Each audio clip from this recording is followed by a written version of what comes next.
Welcome back. Well, I'm not sure if you've been away, but anyway, last episode you may have watched was with Brian Wheeler. Now, you're watching it, there's probably a big gap, 2-week gap gone between, but for us, we've been chewing the fat, well, these two have, between episodes, which was golden. I was earwigging some of it. We weren't recording thinking, don't waste all that good content for the second episode. I can't remember what we were saying. I mean, I beauty of it. I'm sure we could hang you. So we're back with a second episode with Brian. We finished off episode 1. We were kind of in your riding prime of your career. Prime. Early top 90s. 10 in the world. Yeah. Early 90s time. Early 90s. That was the prime. Well, Yeah. that was when I All downhill from there, I kid. was fast. Yeah, top 10 in the Early. world. There's no... And if, you can name the people in front of you. Also, I'll applaud that. Also, there was a He'd little... learned how to ride hills by that point. Yeah, down, up Yeah, and down. yeah. Up and down. Down's the problem. I didn't have to get off the side and walk down the hill. So 92, 93 was probably the ultimate, really. Yeah, 92 is quite a good one. The last round was Roggenburg. Obviously, we won Nations. What a track. Yeah, well... Beauty, isn't she? Last Grand Prix we had there on the 500. Yeah. I had pole in my group. Oh. Pole. Have you got them printouts? They're my I hope you nuts were this big. I That hope is. you This. have some If you hadn't printouts, worked good. out hills by But that point. you obviously seen the video. The With, place was sketchy, wasn't it? Fuck. What was? Well, the rocks at Rockenberg. Just like... Like What again, rocks? I haven't seen no rocks. not when you're out front. Oh, not where I was riding. I don't know what podcast, Not on the lines you had. No. I don't know what guest it was, but we've already had the conversation about Roggenberg and the G out. The G out. Thorpe or Rob, I can't remember, yeah. That got you. They got Wow, you. is that The old where spine. Albertine hit a deer? Just had to click her up a little bit, Wob. Is that where Albertine hit a deer? Little bit, yeah. I mean, when I say he hit a deer, he was flat Yeah. tap, wasn't he? It wasn't like a little clip. No. No, he... Well, to be honest, Wobbs, to kill a deer, I should imagine you don't just give it a little brush on the side. Mate, I've seen the damage a deer does to a car when it It's a jumps good out in job front. our Jared went there because he'd have had it in the freezer straight after. Mate, we used to go. He would have parked the bike. He used to go hunting for boars. No shit. Huh? Hunting for boars. I went with him. Yeah. I was down Marsh's house once and we were on a quad. Right? 3 of us. This is an Austrias. Me, Jared and Marshy. Slittendorf, I think it was. And he's got this gun with him and he's like, we're like, what? And me and Marshy are like, what the Has he gone psycho? He's got the gun. Well, he He's got was, the gun out. He's got the gun out of the bag like this. And we're like, boom. And we're like, couldn't even see it. Couldn't even see it. That way. Right? And we're like, what? And we're on this quad through the Ringwood or wherever we were, like, and next minute he's out on the floor. Blood. He's gone that way. And off we go that way. Never. He found him. Did he? Yeah. He had him. On the back of the quad. Yeah. Back to Marsh's house. Out with a knife. Bagged up. Lovely. See, you don't get motocross riders doing that these days, No. do you? I used to hang out That with was Jared. our Jared. I used to hang out Jared. with Jared quite a lot. Remember, we used to have a Honda 4-stroke trials bike. You used to take to all the races as a pit bike. Oh, and me and him used to do sections. I remember that my most memorable ones, we had sections on the kids' toys in the middle of the moor pits. Oh, no, well... You know, like you used to park around the Yeah, outside yeah, of the yeah, playground. yeah, Me yeah. and them were riding over the shit on this. Taking I had a turns. TY 175. Oh, beautiful. Top shelf, that. Not a Majesty.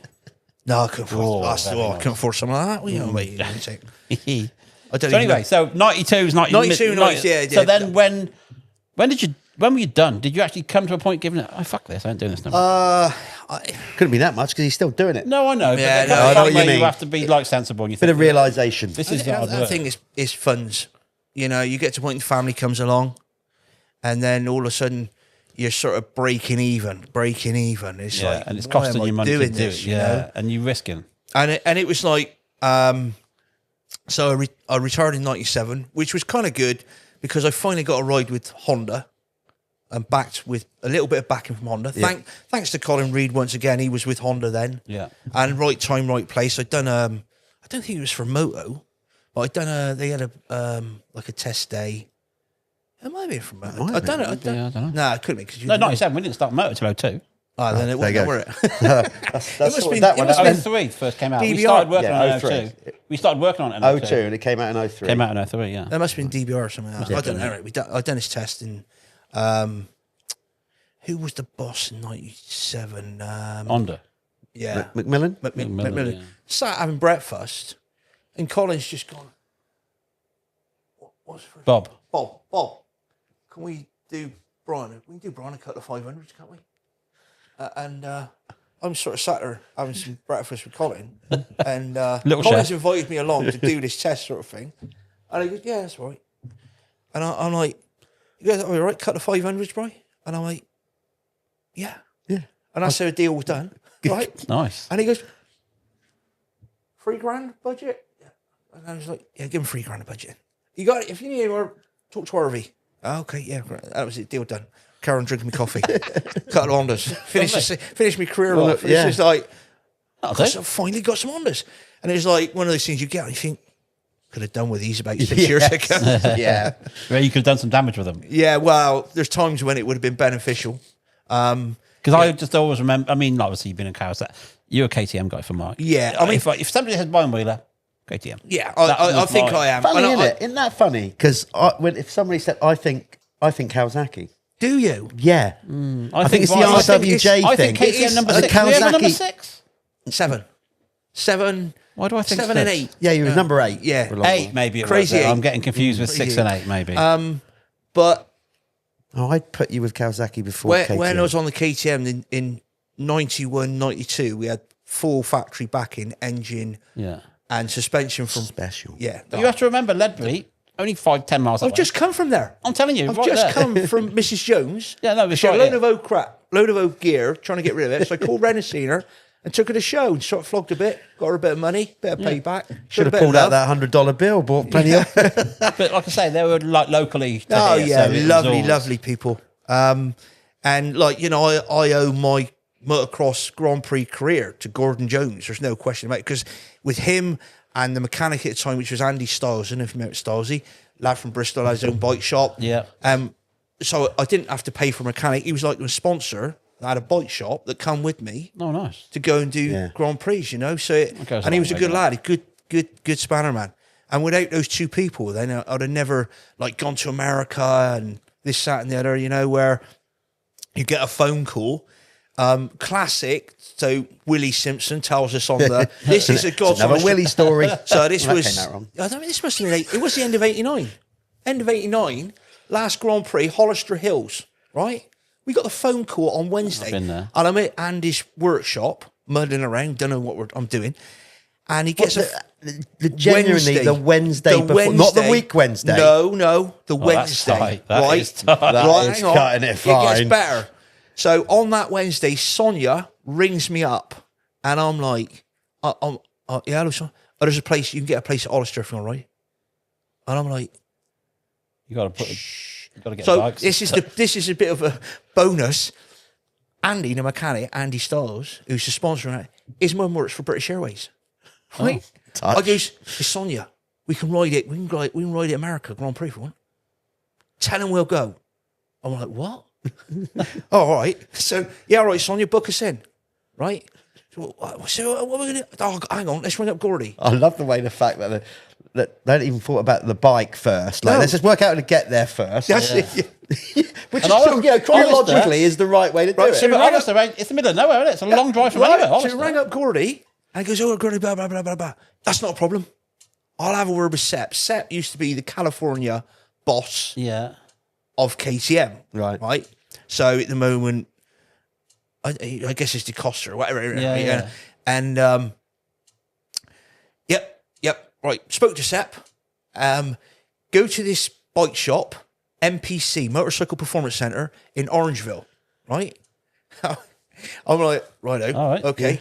So his mum booked some flights for us. Thursday morning, we're on a flight. Right? So you landed Thursday night. We landed late Thursday afternoon, innit? Yeah. Right, you know? And we've got to get to Sacramento. This bike shop's in Sacramento, right? I haven't got a clue. We've hired this car. That's a 6 hour This is drive. a God's honest truth. 6 hour drive. Again, to put it into And perspective. the rest. What, no mobile phones? None of that nonsense? Or was that around the time maybe they started coming in? Yeah, but they weren't working in the States. It was had one, it more didn't like work a in block. America. It didn't work in America. I think Andy had a block. Right, yeah. But, so we set off from LAX. We drove for 4 hours. We're now back at LAX. Fucking go right like straight to the fucking airport. Oh no. That's easy done though. Right? eventually we get going, and it's like, no, it's getting late, it's 12 o'clock, and we've pulled into this Motel 6 like you do, and I said, we're done, and I said, let's see what I want. I got the map, and I'm going, I think hang on, we're here. Oh, that doesn't look too bad. So we get up in the morning, we go to the shop and meet these people. I got bags full of plastics and my suspension with me. Didn't bother the engine, just take suspension. We'd be halfway there. Because Andy was a white power mechanic, right? So my suspension was banging. WP, you're not supposed to say that anymore. Huh? WP suspension. Oh, right, okay. No, it was white power then. Yeah. I'm not sure you can say that anymore. Oh, okay. Oh, black He power. just did. Oh, shit. Coloured. It was coloured suspension. Right? It was a tone. It was a tone of suspension. So, Oh, dear. yeah, and White we supremacists got up and in all the that. morning. We got up in the morning, and we're going to check out this little Motel 6. Oh, I said, how long will it take us to get from there to there? And he went, 45 minutes. I went, oh, it's not too bad. He said, why? I said, that's where we got to go. He said, yeah, but you're still here. I said, how long's that then? He said, 7 hours. I'm like, we got in the car. We got what they call a grapevine. Got over the grapevine. Oh, the grapevine stink, right? yeah. We were still the wrong side of the grapevine. Right? So You're like Southern California. We were still in You're LA. like still in LA, yeah. Yeah. And we got over there. It's just nothing in it. Oh, yeah. Go to the other side of that hill. 100 mile an hour. Absolutely That's to the all the board. cows. All it smells of cow shit for like 3 hours. Yeah. Fuck. Rocking donkeys and all that. Yeah, no, there's loads of it, yeah. Like 100 mile an hour for 6 hours. Dead straight, no turns. All right. We get there. Get there like late Friday afternoon. Met these people, and become great friends. And they come back. We've had them over. They've done the beach race in all Western. Have they? Yeah, they come over and live in. They've done the play. Western beach race. Fair Not play. on paper, they never, because we had to put them under a different name. Nice to hear the insurance. But yeah, so we got there. Bard, met these people. Yeah, still friends with them now. Brad, who owns the shop, he come and stayed with us and Nice. over the years and stuff. Great friends. He still rides. He's still got Motorcycle Performance Center in California, Orangeville.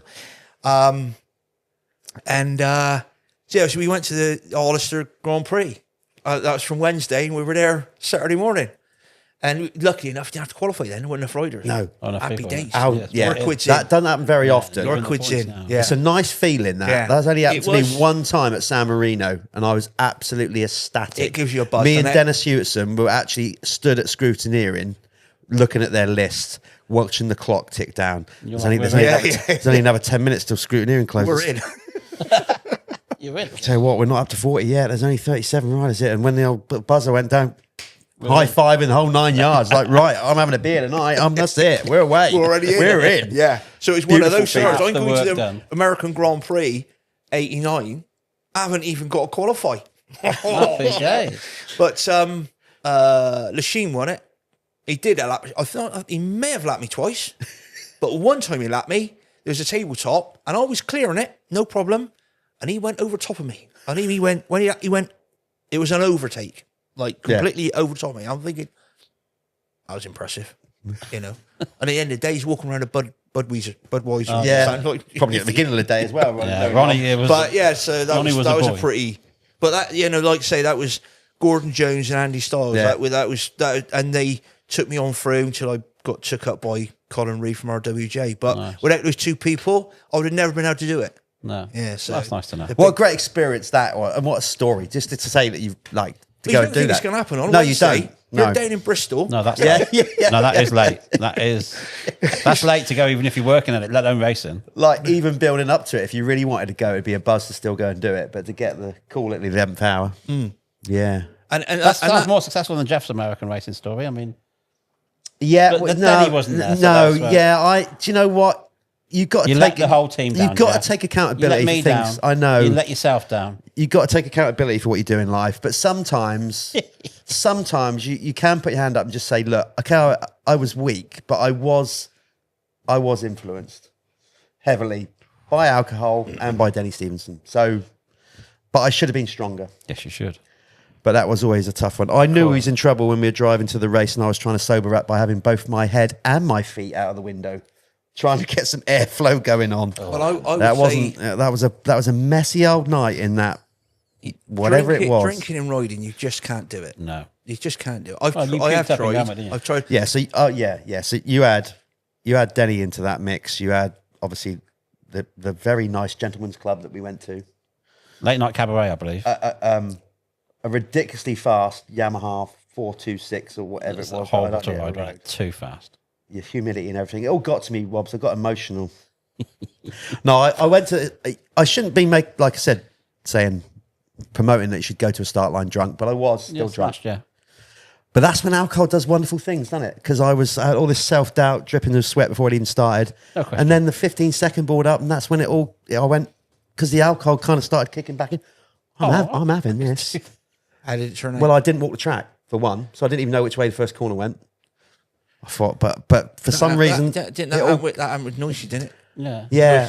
So The 15-second board went round, and I'm thinking I'm having this. What's the track called? Was it Washougal. Washougal? One of the most biggest, which is another regret. The fact I got a chance to ride Washougal and I was hammered, but I made a good start, and I come around the first corner in second because luckily there was a bloke in front of me, so I knew I had somebody to follow. A bit like you at Finley, really. Yeah. But he wasn't fist pumping. And then I come up to just a big wall of earth, and I thought, what am I doing? I don't even know what the other side of that is. Anchored up, 10 bike pile up behind me. Everybody giving it that. Sorry, fellas. Noodless game. Yeah. It was a special weekend, that one, Wolves. Yeah. Yeah. The highlight and the low point of my riding career was going through the whoops at Washougal. 3, I reckon. So I can say I've been through the whoops at Washougal. I can also say that I've thrown up over every whoop. Thrown up. Yeah. We had all the shirts printed, had all the all the gear we on, did. didn't I? Yeah, very fashionable. Coming round, and it's there. Last night's meal, pasta meal was. What did you say? 03? Yeah. Three, No, I maybe finished 04 riding. maybe? It was 03 or 02. I don't know. You dragged it out quite well then. Oh yeah, that was the moto days. I want race, media guy. Oh right, okay. That's when we went to the rodeo. You remember the rodeo? Yes, I do. Brilliant night. Anyway, There you go. that's one of our American stories, and there's many of them. Yeah. So you were done. Obviously, let's just drop it in there. I think what finished the career was then I got the big deal, the big contract that was going to be with the Mako. You did ride a mate. You did. I do remember That Yeah. was the Finished start you of off. the end. Yes, I'm sure. I've still got scars on my legs. Hold on. Was that the time also when they brought out that? It was like a rebranding of Mako. No. Yeah, it looked like it was Suzuki Plastics. Yeah. Blue. Yeah. Yes. That's it. Yeah. Yeah. Yeah. Awful. Terrible. Worst thing I ever think. Worst day's work I ever done, that was, to go on that, because then it was on us. I'd gone KTM, up, RWJ, up. Under. I just fell off a cliff. Oh. And then to get back up, it never happened. No. Well, after that, I finished the Grand Prix. It was like contracted Grand Prix. And I gave it back to Bill. I mean, don't get me wrong, Bill's a lovely bloke and he helped me out and everything else. Yeah. And I borrowed a KTM back off of Gordy. Comical, only Lebry, like we said, right? Gordy ain't got a bike on bar for the last British Championship at Foxhills. Yeah. And, gets this bike. He goes, oh, so I got one of old Kurt's engines, I think. And opens up a cupboard, kitchen cupboard. There it is, 500 double plugger.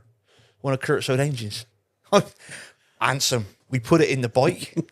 I went off the start. I kid you not, I thought it was a full start. I thought my gate was the only one that dropped. I was going down the start straight at half. I was half a start straight in front of everybody. It's because the thing was so quick, I forgot how good they were, because I had these bikes, right? Yeah.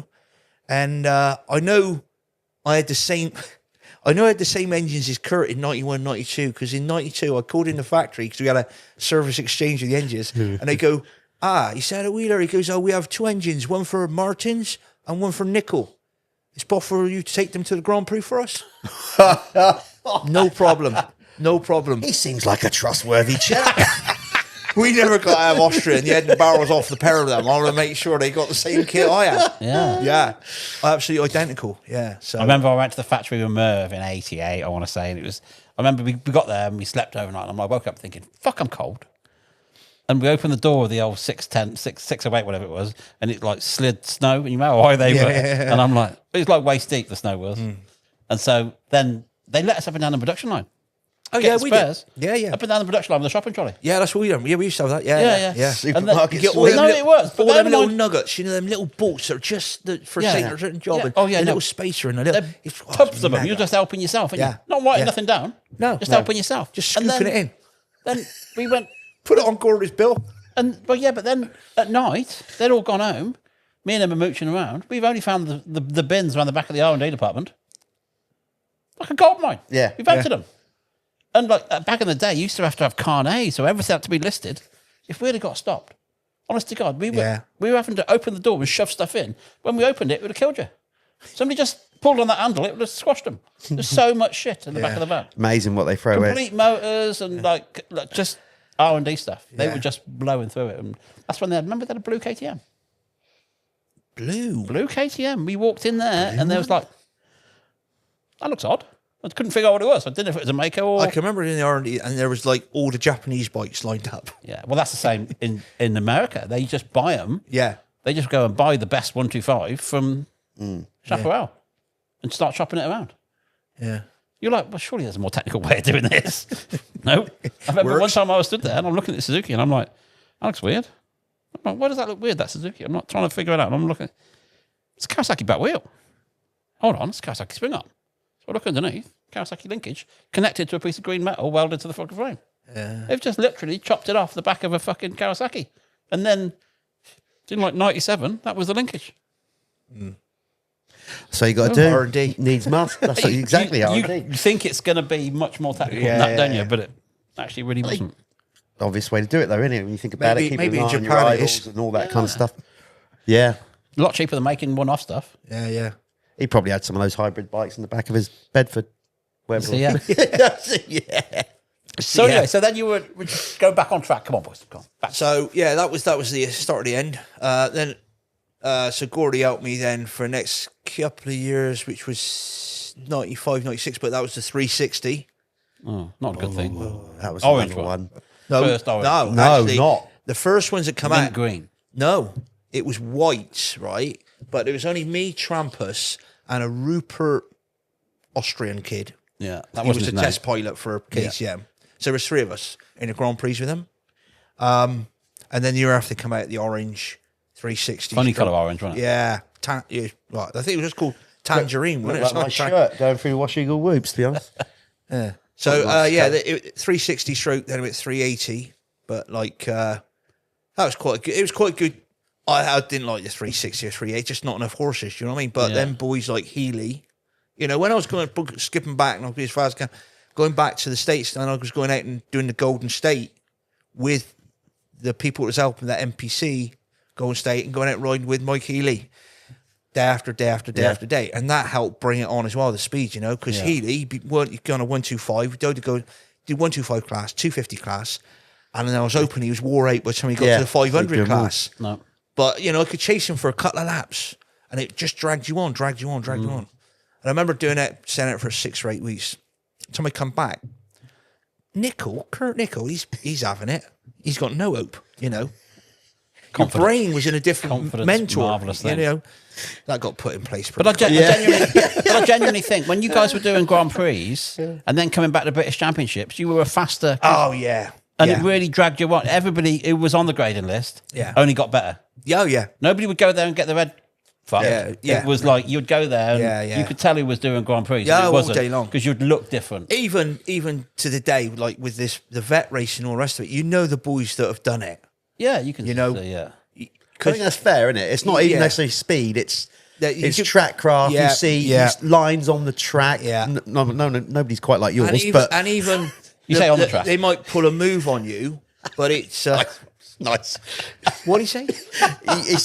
I said about the lines on track. He goes, well, you say on track, making reference to your supposed creative line choices. There is a system in the madness. But I know what you're saying. Yeah, like a certain track. You know, if you go riding with somebody who goes done Grand Prix. It depends how fast you are. Because I remember going out riding with Mark Banks, and I just heard this sound, and he's gone, and I'm like, well, that didn't do me any fucking favours. But I was AMCA senior, and he was British Championship rider, and it was too big a gap for me to learn anything. because I saw him for like 4 seconds, and I'm like, I'm not going to learn anything here. So that was ambitious on my part. But that's you're right saying where you got. So I've gone from struggling to get points to British Championships. Now I'm starting to do Grand Prix. You come back to the British Championships, you're like, I'm in the top 10 now. Yeah. Oh, it feels like small fry, doesn't it? It feels like a practice day. Yeah. Plus, you're only doing 25-minute races. Grand Prix. Yeah. 45. Yeah. I go, I know. And I'll probably go on to what you want to talk about later on with the electric stuff. No, I've got one. I'll get this one in as well. Get as many as you want, because that's what we got you in. Who's the hero of Namur, Colquist, doing the beer? Yeah. Only one other person to do the beer, mind. Really? Right. I saw on video. Not a cider? What, are you a beer or cider, man? Beer. Whatever's available. They don't sell cider at them. And Cafe de Monument. The story goes with it. A latte. Latte? Oh, way too milky. They'll be shitting through the eye of a needle. Really. Oh, dear. So, yeah, how it come about, I want to say, I don't know, it was 96. I don't know what year it was. So I didn't know more.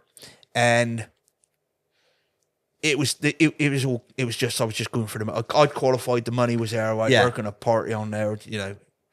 And I think it was first race. Pretty crap. I was on 360. You're not getting a start. Well, he did. Kingy did, like, to be fair, but and I'm going round and I'm in like 17th place. I'm thinking, all right, top 20, there's some money. Yeah. We'll take that, you know. I go past the finish. And I think it was Daryl King. It was Daryl King. Just won the race behind me. Last lap.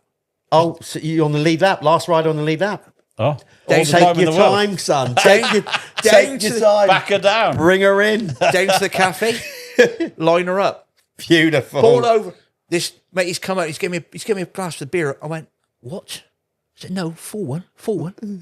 Down the beer. Come back up to the finish. And Alex Hodgkinson won it at Charles Motocross. Yeah. He went, that was close, bro. And what's that? He said, another 7 seconds, you'd have been a DNF. Really? Yeah, 3-minute lap. Yeah, 3-minute lap. Oh, And I just got in. Oh. So, got the beer and, you know. So there's Stephen Everett's iced tea. Yeah. Me and Colquist done the beer. He was first, obviously. I was last. Yeah. So... They're a little tweak. I was there that day, and like it isn't until probably a year later till you see the film. Yeah. Because it was just, you stood in the mechanics area. Yeah. And they're going mental in Flemish, whatever the language they speak there. And you're like, what's going on? The problem was... And his mechanic was laughing, and he was like... He told me... That's the advantage. Yeah, I had to go in. Yeah, exactly. It's not easy. His face mask. And he just threw it himself. He didn't really drink much of it. I think he just threw it in his face and off he went. No, he did. He necked it. He had. He did. He was straight down big car. He was the boy. He was part next to us because they used to put the Kawasaki privateers together. He was part next to us. I was in there scavenging stuff every minute. Yeah, good as gold. Yeah, but I thought about getting that one in. But he looked alright. He looked alright, horrible, but he was alright. He was nice enough. Yeah. Well, the only time I ever actually spoke to him was in Sweden, and there was a nightclub we ended up in, and it was. Who would have thought that? It was an old school, and there was different levels, right? And each level was a different music, like 60s, 70s, 80s. And the top was on the roof. You know, it was open top, bar on every level. And, stood there and he comes up. Wheeler. Fast. And I was like, I'll take that. Every day of the week, Many people's Colquist said that too. No, he was, we used to always park by him with like French internationals. Yeah. Beast of a bloke. Lovely geezer. But he was just there for the money, just cruising. You know what I mean? Yeah, he wasn't worried about it. He could definitely compartmentalize when it was important and when it wasn't. So when you knew it was time to sort of park it up, how long did you stop instantly, or was it a thought process where you've gone like many do? I'll have my swan song. I'll have my sort of farewell year. I didn't realise it was going like one defining moment. Was it a slow burn, or did you just wake up one morning and go, it was slowly I'm over happening. this? It was the finance that, you know, you're breaking even. And I'm thinking, you can't carry on like this. Like, you got a job. Yeah, and it was like, at this point, end of 97, I'm thinking, don't know if I'm going to get these Hondas again next year. What am I going to do? And then that's when I got wind that Colin Reid was going to do Rob Erin on a 500 hybrid. Yes. Such thing, right? I thought, okay, they need a mechanic, and I had a truck at the time. So I just rang up Colin. I went up to Colin. I said, "What are you doing with Rob then? You know, we're doing. You interested?" I said, "I'll do it." "What, you business mechanic?" "Yeah, I got a truck." "All right, I'll hire the truck off you." Oh, nice. So Colin hired the truck and then paid me a wage to be the fish's mechanic for a year. Cool. And so I was with Rob for a year, but I was working from home, and then they wanted to put everybody together at Lincoln, and I thought, I don't want to be travelling that. The idea of packing in, so I'm at home with the family. So, and then from there, I kind of knew Mike Church already, running the MJ Church Kawasaki, and I heard that they were looking for a mechanic, and just give him a ring, because down the road. It's literally 20 minutes. Yeah, that's all right. I don't mind travelling there. And I ended up with Mark Hucklebridge, Huck, and we had a great relationship, and from there we went on to do the training schools. Nice. And sadly we lost him, but even then it was still the travelling. And I was. It gets old, doesn't it? Yeah, it's really old. It does. When you see these kids doing it, you're like, I can get it, but yeah. There's times where you're sitting around thinking, I don't want to fucking do this. No, and it's like, you got a little boy at home who's 4 years old, and you're going away for 6 weeks. Yeah. How long are you going to be, Dad? Oh, no, I'll be back in a minute. And you're gone for 6 weeks. Yeah. And you come back, and it looks like they've doubled in size. Yeah. And it used to kill me. So, and MJ sort of called me in at the end of the season one day, and he goes, "You all right, bro? Are you happy with everything?" I went, pissed off with it, really. Yeah. He just called it a day, kid, innit? I went, "Yeah, all right." And that was it. Put my toolbox in the back of my pickup. And the boys were down the track, Marshall practicing. They come back and Brian was gone. Brian's gone. Huck was going, "Where's Brian gone? Where's Brian gone?" But So that was a more clear-cut decision with the mechanic in than the rider. Yeah, and it was... I had no idea I was going into plumbing after that, but it never happened. And as you know, I ended up with a little taxi business running up and down the motorway. And ironically, so you're on the road. You're on the road. Yeah, but I'm back home within 3 hours. Yeah, exactly. Yeah, but at least you're your own manager, your own boss with that. Yeah. What? But then you got into the vet scene, because the vet started off really like Dave, and that started so what was that? in That like was 89, 88, 08, was it? Was it? I think the first one, was it? First Farley was... I said it before, we're all knocking on, chap. We're all knocking on. I think it was 08, 09. No, I think it was a bit later. Now, when it first Farley, it was 10, wasn't it? I thought it was 10. I'm going to say 10, because I'm the going first on time I'd done it, 11, we'd 10. done it on new bikes, as in 4-strokes. Oh, okay. And I won that, Yeah. and then it sort of twisted round to the Evo stuff. I'm sure it's 10. 10, Because he I'm sure asked it's me to ride in 12 when Robbie bailed out last minute. Team leader, he said, "Can you fill in for Rob?" He was shit. I said, First time I went I was was- I shit. built- I said to Dave, "Dave, you do realise I haven't actually, even ridden a bike for a year or more. You'll be fine. I'll sort out a bike. Nice little Honda 250, beauty it was." Yeah, I came in a little bit underprepared. 87. Yeah, it Yeah, was, from your mate. What's his yeah, name? from Dave Lopez. Yeah, Dave Lopez. So yeah, now he was, team leader, and he said, "Come, we need this. Don't let me give me the big." The thing, I had already won it the year before. You had already won it the year before.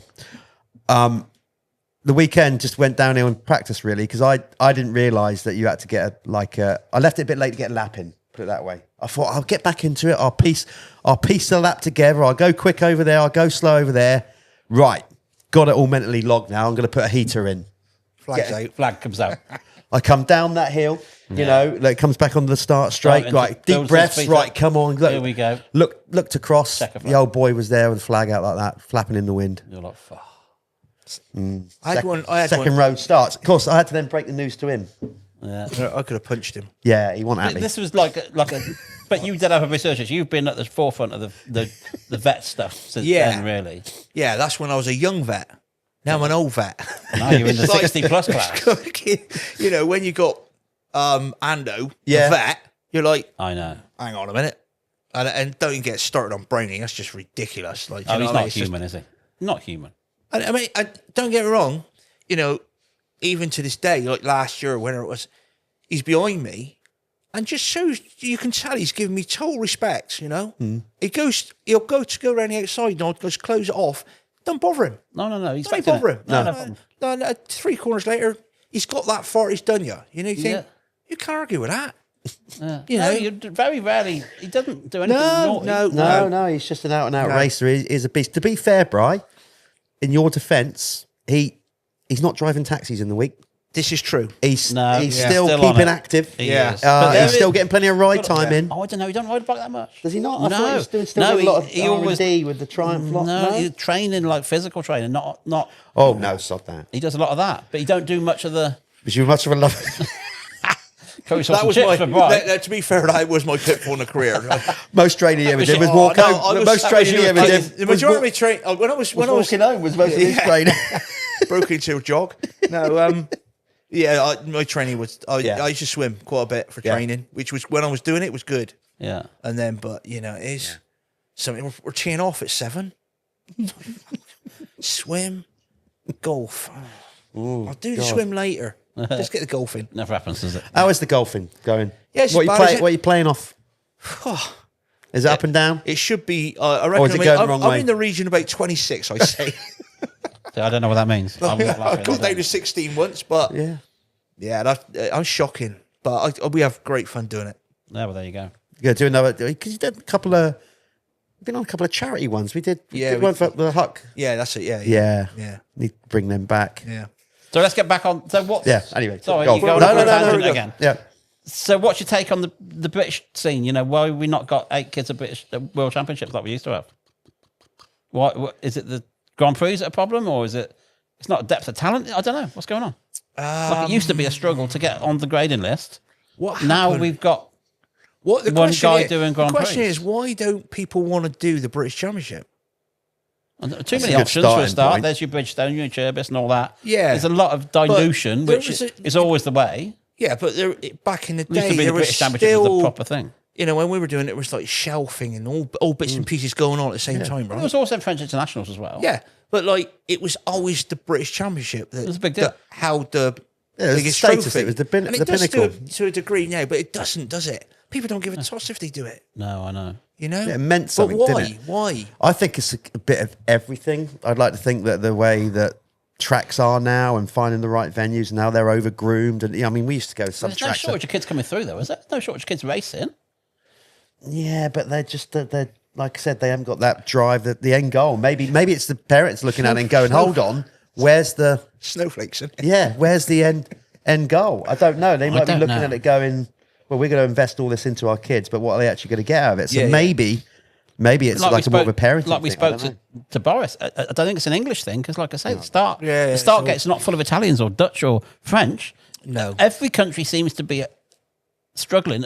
And is it the way that the Grand Prix that you can't just show up and have a go? You have to be, in a team and all this other stuff. But they're trying to get around with the Futures and the AMX. I don't really understand. I don't know why. I think take Bradley as an example. So your lad. Yeah. Listen, Bradley's an accomplished rider, a good rider.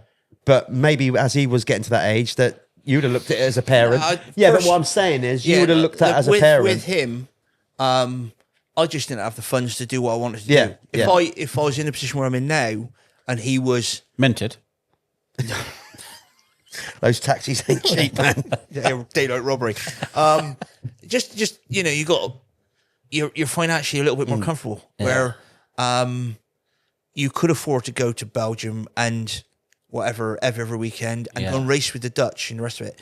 I wanted to do it with him. I couldn't afford to do it. No. So we had to try to do it to enjoy it. And I think looking at it now, it almost was the right thing because I've seen other people that have had real good riders. Their lads have been awesome riders. We've all seen, and they've killed him. Yeah, not killed him dead, but No, but not too much. Not the stuff out of him, it seems like. My boy now, he's only packing in riders. Apparently, he's finishing up the end of this year. Oh, is he? Yeah, apparently. But then he's just had kids and because twins that's exactly it. Yeah, because he wants to. He's starting on good for him. The grandkids, and like that's where I'm gonna have no money again in a moment. Something you got to look forward to. But it's fantastic. I love it. But they're going back to the British Championship. I think people got to go, why are people no interested in doing it? You know, because you've got a real quality rider of Conrad in there. So you think, right, that's my target. You know, when we went, it was like DT. Yeah, if I ever get as good as him, yeah, if I ever get as good as DT, a standard, then I am set personal goals. Right. I agree with And or you'll be battling with an Eastie, and your job was to beat him that week. Yeah, but you get to a point where you know DT starts coming off his and you've overtaken him. But you even he's got a Cinti Honda, and you're like, I've passed him. To highlight that, like you said, when it was JMB. Yeah, yes. Let's not forget Let's that. skip over that. Let's not forget that. And, to be fair, you know, you followed a few riders in your time, haven't you? And you know, I've followed, let's say 4P, and I've followed I followed so many riders. Yeah. But to be fair, he's the only one I followed for a couple of laps around Farley, and I've just gone. That's him there. That's that JMB bloke. Yeah, you know what? That I thought, yeah, you are Trek. Yeah, just following his lines, right? Because I'm like looking for lines constantly, and I'm just going, that's good. That's good. Yeah, that's good. You know, all the way around the track. And he's like within an and inch it's just like up to the barn, like that stupid little chicane up there. Yeah, he's just gone blap, blap, blap, and I thought that was good. I like that. You know, it's good that you're racing, you're following him, racing and learning. Yeah, exactly. Still, you know. Yeah. And also learned he was too slow going into the wood. So that's where he had to go. I tell you, it wasn't slow coming out of the woods. Lachine that one year, because I was behind him when he had that wreck. Yeah, it was a big crash. Oh, it was from my angle. I'm like, who got it now? When Ron Lachine, the year I let you down. Yeah, and Lachine had a big coming out of the woods. I make you feel a little bit better.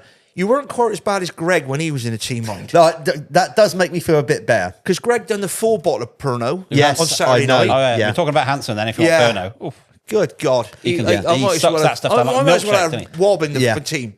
I take offence at that. It could be arranged.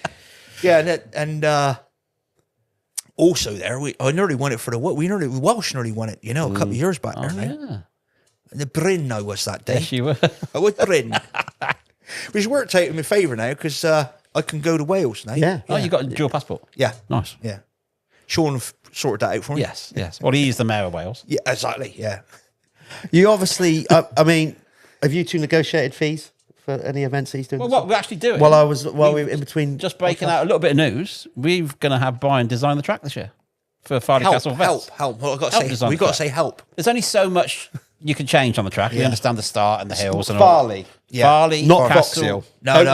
Fox Hill for Christ's Farley sake. Castle Vets MX, middle of September. Then what used to be the VMXDN there, the proper date. Yeah.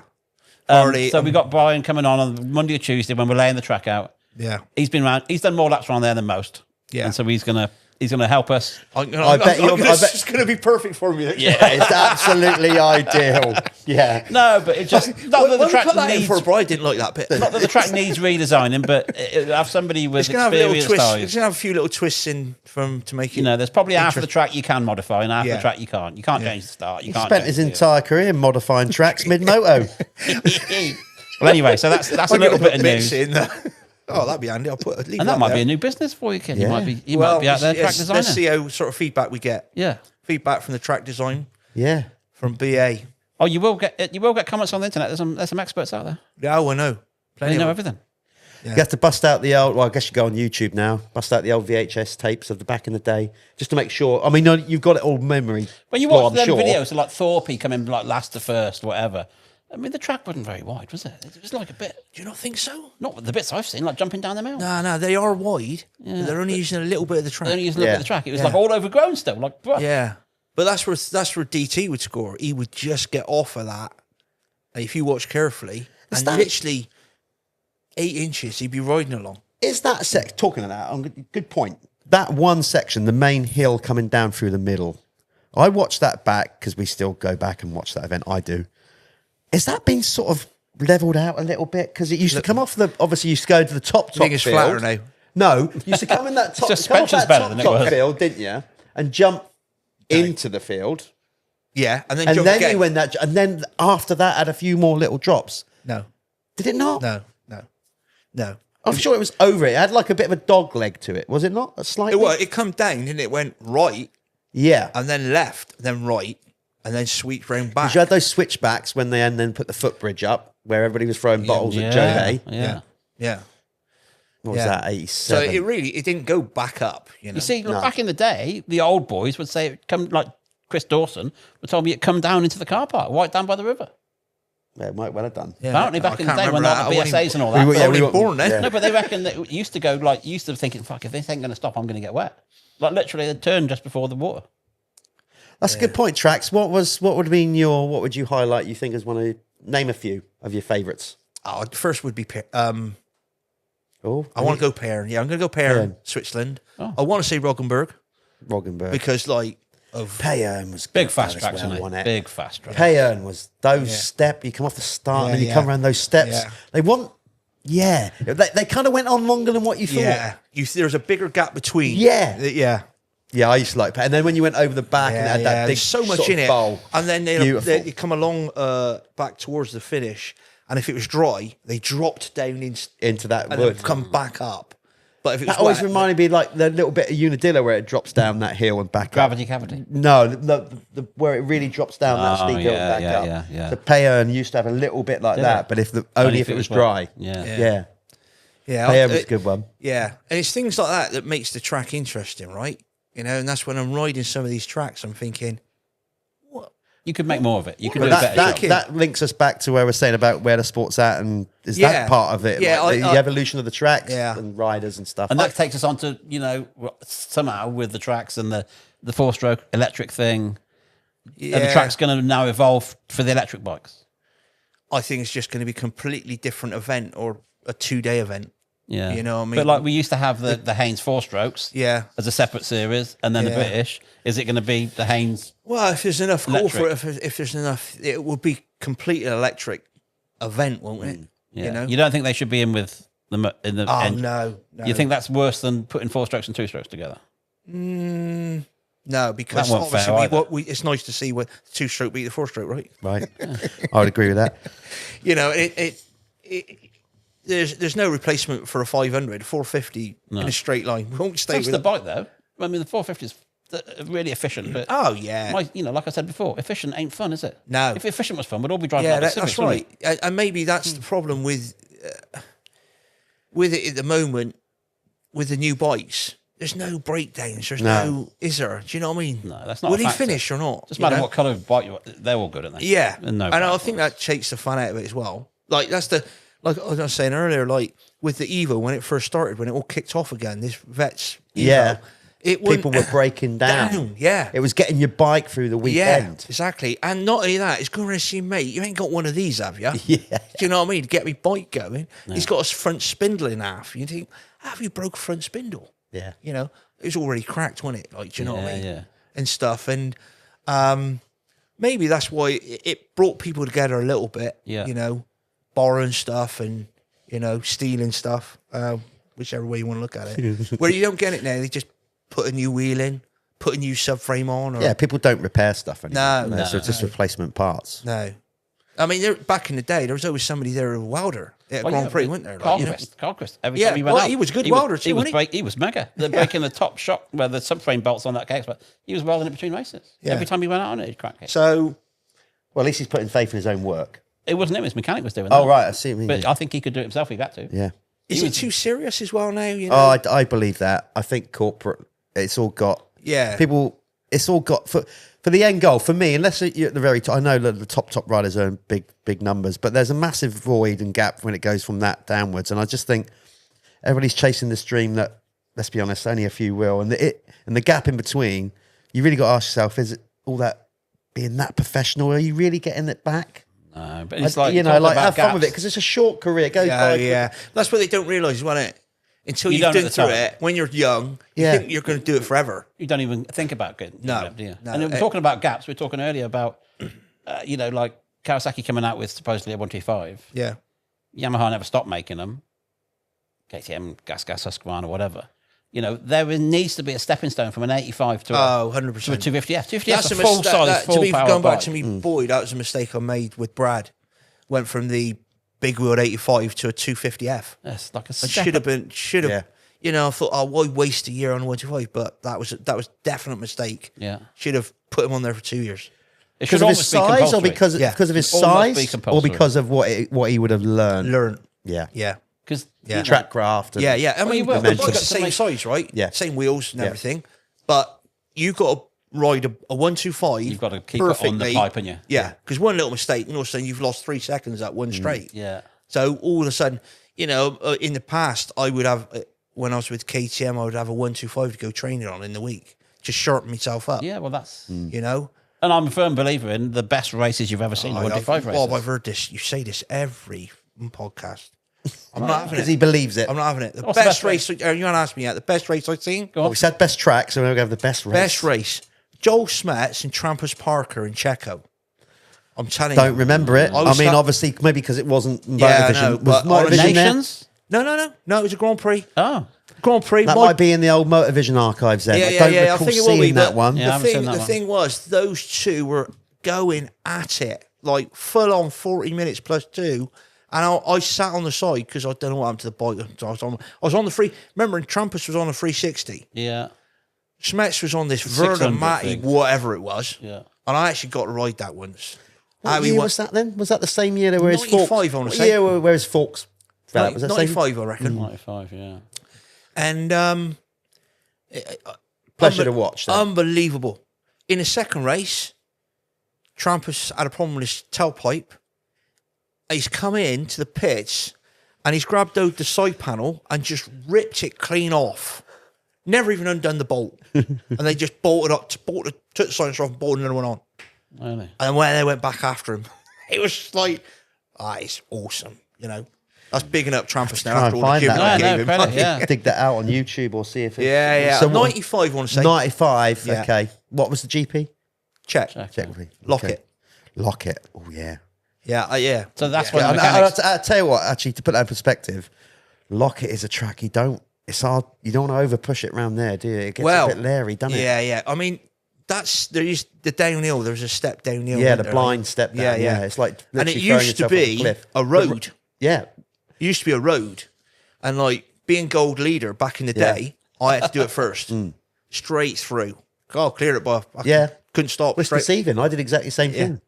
Because you think you've got to really nail it, and it's actually easier than you think. The boys are still laughing their heads off at the top line. They're going, that was mega. So when you're walking the track, Wobbs, when it back in the day like that, because it had the road halfway cut into the hill, you'd stand on top of it, and all you see is like nothing. You just see the edge of the road sticking out, and you think, well, if you hang it up on that, it ain't gonna end well. It's the same hill where they've taken the edge off it, where Coppins lost the world title, where his brake failed. Oh yeah. But it's actually an easier jump than it looks. Yeah, when you're walking the track and you're going, ooh, that's tweaky. I don't know about that. Like the downhill at the Moor. Yeah. That was I've done that a couple of times. Second time. Fair play. Yeah. Just, the only thing is... Straight into the fence. The only thing is it was so slow out of that corner, wasn't it? Yeah. There was a right, left. I was in the wrong gear. And then off the world. And then it's just like, Jesus, you've got to carry some corner speed. The Bristol boys, I think, was the other side of the fence. They were loving it. Yeah. He only done it one time because his KTM foot pedal broke off and he couldn't... Watching Mailer do that was impressive, though. But you didn't do it on the Mako. Mailer did it lap after lap. Absolutely fucking perfect. Credit where credit's due. Yeah. He was maybe third, and he was over it. That's another one when you go and watch it and you think, until you walk the track and you stand there and then you realise the angle that you're coming in on, the ground conditions. You're still cranked over to the left on the takeoff. Yeah. You ain't even straightened up at that point. I came into it and I went thinking probably looking for second at that tight turn, and I was still in third and went, ooh. And I just clipped it and just straight into the fence. And how big was that jump coming back out of the woods up to the Citadel? That was a big one. Oh, yeah. It's uphill, though. It's downhills I struggled. So, I mean, you've never struck me as any...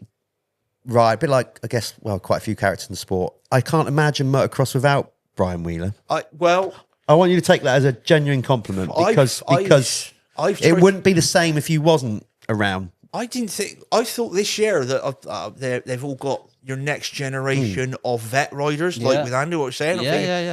I'm done, and I'm going to fade it. And I've gone to the bike show, the classic bike shows, and they're like, whoosh, you haven't done your entry form, Brian. I didn't know if you really were worried about if I rode. Wow, like you just said, well, we need you there. Yeah. Really? Yeah, you got me there. I'm like, oh, right, okay. Right, all right, whatever then. Because I've tried packing in for the last 20 years now. It don't. I think, like, as you know, when it's in your blood, you're done. It for is it. so, isn't it? Done, You're yeah, knackered. no You getting can't. away from Like it. you just said, somebody said you 5 minutes ago. Are you right? Are you riding? Yeah. You're right. No, well, actually, Yeah, I know. and I'm thinking, hard oh, to say that no, seems like me. Thing is, you've gone full circle. Like, you could have gone a little while back. Well, I've stopped riding. Brad's riding now. Yeah. Kids and all Yeah. that. Well, he's packed it in now. So that means you've got to get back in the saddle more. Until the grandkids start riding, that's the thing. Well, You've got about a 3-year gap to fill. Gramps has got to show the grandkids, like, fucking, this is what I used to do. yeah. You got about 3 years to fill before they get on it. Yeah. They want to see you race. Oh, yeah, without a shadow of a doubt. Yeah. Yeah, well. And in fairness, you always give it a go, don't you? Oh, I've yeah. never watched you cruise around, never. Give it a go. No, but Yeah, credit where credit's due. Don't I've he never seen ever? you go out there and thinking, well, that's a bit disappointing. Yeah, No, you've always had a go. And I ain't blow It's- smoke up your ass, but you always have a go. It's all don't matter. I don't care who's on the line. Yeah. I'm going out there to win that race. End of. I Yeah. don't care how unfit I am. Yeah. How much beer I had the night before. To get that 5-second ball comes out, and all of a sudden I can win this. Yeah. You know, Very and true. it might go on a little bit longer. But it's usually over quite short. But And I tell you what, it's credit to him when he does win a race because he's always done about 50 feet more than anybody else because of his rolling starts. rolling start. I mean, literally, the reason they started putting sleepers behind start gates at British Motocross They is should be probably called because, wheelers. yeah. No, In fact, he's done a rolling Roger start. Garrett. He's done a I rolling learned start that from from Roger Garrett. He's done a rolling start from the Bedford one time. He's done. He's in third gear by the time the gate goes down. I started in Bath once at Farley. There is an art to it. I mean, you do Yeah, the there timing, is. but I know There you're not is. going to give it away because obviously you wouldn't give away your trade secrets. But Yeah. Hard earned. But it does. I've been on a line before. I'm thinking, is Wheeler right? Is he lining up for this one? Yeah, Oh. but it's kind of frustrating at times when I watch other riders that can't get off the start. And like, if you ever get Vosey in here, he would probably hopefully admit it. The times he's done the vets at Farley, when he's been, all right, this is how you get out of the gate. The problem is, the people that's in my team, I've told them how to do it, and now they've come back to slap me in the face because now they're getting in my way. If They they're in now my- know the technique. Yeah. Oh. Yeah. I'd say the experience counts, and it costs. You want to be throwing that away, Yeah, giving that away. I know. Paying for it now. Yeah, we could do a whole podcast on his little No. techniques, but we won't. Listen, We're about close, aren't we? Genuinely, sincerely, I enjoyed thank that. you for That was coming in. quality. Cheers. Yeah, it was a pleasure, boys. and I meant what I said. Like, motocross needs Brian Wheeler. What I mean by that, Brian, We all use the word legend far too easily. yeah, like characters, and I know it goes back to a conversation we was having earlier about modern day riders. They, I don't know if it's them or the restrictions they get given by sponsors and all that kind of stuff, but. But then there's We had like there is Noisy and all them lot looking up to with amazing stories and all that. And it's just where the defining line between being professional sport, but also, making it real. giving some entertainment there. Yeah.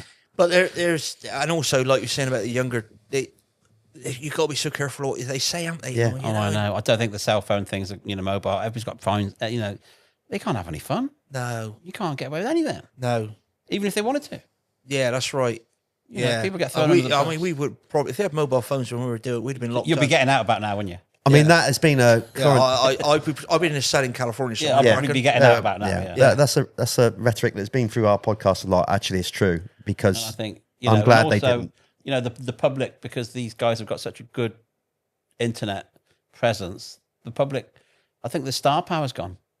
When we first saw Americans, when you'd only ever seen motocross actions, when you first see Mickey Diamond or Jeff Ward, you're just like absolute gods amongst men. Yeah. I don't think they get that now because they know what they've had for lunch and they know what they're doing. Yeah, Just- exactly. And they've got to sit there and sign their things for an hour. There's the signing time and Exactly. I'll put that into perspective, right? Because we've brought his name up in this podcast. Carlquist was a good one for me. Like, the first time I saw him with my own eyes was at the Hans Grand National at 82. And it's like when I literally was like... Gods amongst men. Yeah, because he was just colossal. And I stood next to his bike and he had that bloody great Yamaha safety seat on it. And I was a little kid. And the top of his seat was like higher than me. And then he stepped out and it's like... It's literally like Mountain. Jack and the Beanstalk. Yeah, the like a guy's mountain a of a man. monster. Yeah, yeah. And that's the first time I'd sort of seen him and the aura about him and everything like that. And like I said, if you're seeing him daily, on a It don't have that. I mean, like first time I saw the Americans was like Bursey in '87, and I mean, I've only ever seen them in magazines, and all of a sudden there's Mickey Diamond. It might be the fact we're getting old, mate. It is, but like kids still look up to. But do they? You know, are you Jeremy Sewers and your Fevers? Are they those characters? No. I'm not picking them out, but I know what you're saying. Yeah. You know, they're not. They're just machines, aren't they? They seem to be. They're doing a job, and they don't seem to have the character that they used to have. I don't know. Jack Burnicle. Not Jack getting Burnicle. old's good to a degree. I don't know. Yeah. That's good. We're doing all this. That's why Oh, people. Ralph Venables sitting here, man. Right, you are. You are. Terrible. But We could go on, and we usually do. I We've probably genuinely gone believe that the characters were bigger back in the day. There you go. Yeah. It was always better back in the day. They're always better. Rose-coloured glasses and all that. We'll continue to reminisce. Right, Wobbs, let's quickly sign off. So, Farley Castle, VMXDN, big race. big race. The announcement's already been made. Bride's designing the track. No, he's not. Was that Oh, Farley? no, not Farley. Fox Hill? No. Farley, yeah, Fox Hill. Fox Hills is Fox Hill. Yeah, leaving that as is. Messing that track up. But yeah, Farley. Farley. Brian's going to be helping design the track earlier in the week. So if you've got any complaints, That's my next Please. career move. please Track designer. direct them towards the man responsible. So there's that. See how that goes. Could be a short career. We got some good names lined up for that one already. We got Clement's coming back, and I think Ando's up for it, and Tommy's excited for it. There's going to be quite a few. There's going to be some good racing. Yeah, good. I enjoyed watching Sam Clement. Sunderland's keen to come back. God, he was quick. He went fast, didn't he? Yeah. So, and he wants on a 250 because he enjoyed it. Clement wants on a 250 because he, Clement's on a 250. yeah. Ooh, I'd put my money on Ando then if he's on a 250. He's asked to be on not a 250. putting yourself in that bracket, bro. Not in the race. I don't Oh. I pick my races very, very carefully. I think when I was signing, I don't think Kurt's Super Evo, excellent. The one that messes it up is Brownie. Yeah. He rides 16 fucking classes. Yeah. So you're going to come And across Yeah. And I want just to make you feel that much worse. You're on a 500 on, He's and he on a overtakes you on a 125. Yeah, 125. Yeah, thanks, Mike. He is. He's a different beast, Mike. Some of the stuff, the bikes we build him, some of the stuff he bends and breaks. You're like, you are? Yeah. Like, the 1 year. Don't give us. The 1 year he was doing reads every time. It's a 6-lap race. You know what? Oh, I was there. And then another year he was melting front brake seals. Can you give me something that breaks down in one of the races then? Like, I'd really try not to, but sooner or later we're going to be having that. Be nice and easy on a bike like Bry. So Yeah. Yeah. Oh, taller gears. Yeah. Bike I remember work. watching Brownie at Farley come down the hill towards the start line, and he overshot it terrible in practice. And I said to him, "Overshot that, didn't you, kid?" He's like, "I was just finding out where my braking point was. When I overshoot the corner, I know I've gone too far." yeah. Oh, okay. So he's pushing it every lap to see how far he can push it. I've got to walk the track and put orange markers on it. And he he knows where he can shut off. Yeah. Bryce, like- we're going to, with our eyesight failing worse, because we have to start getting those things like they have in Formula One where it counts down the meterage to the 50, corner. 20. 50, 20. All right, yeah. Yeah, I can In shut the off braking now. zone, yeah. Fair dues, fair dues. Well, that's We'll all all good. be at Farley and we'll all be at Fox Hill. Fox Hill. It's a nice one. Farley Castle Vets MX September. So there you go. That's another podcast. No doubt we'll do another one with Bry. Actually, I'm sure we'll do one at Farley. I think so. We'll get you on the Live get you one. on the stage, Kate. Get your loyal fans there. Yeah. All Well, four of them. you All are the four mayor. of them. You are the mayor of Bristol. Mayor Mayor of the Bristol Mafia. Yeah. Yeah, Don. maybe. The Dom. So, yeah. You and Shady. Oh, good. We want to get Shady on, but I don't know. yeah. I don't think he's the man for this. You'll have the old Bill sat outside. We'll have to try and bring him in some of the stories. So Bri, thanks for coming in. Pleasure. Thanks Thank everybody you. for watching, and we'll be back Like in and another couple of subscribe. weeks. Like and subscribe. Yep. YouTube, Sponsors. Spotify, Apple. You'll find us on there. Torq Moto. You're already watching, so you know where we are. So spread the word. Right, we're done. We'll Thank see you again in a See couple you of next weeks. time.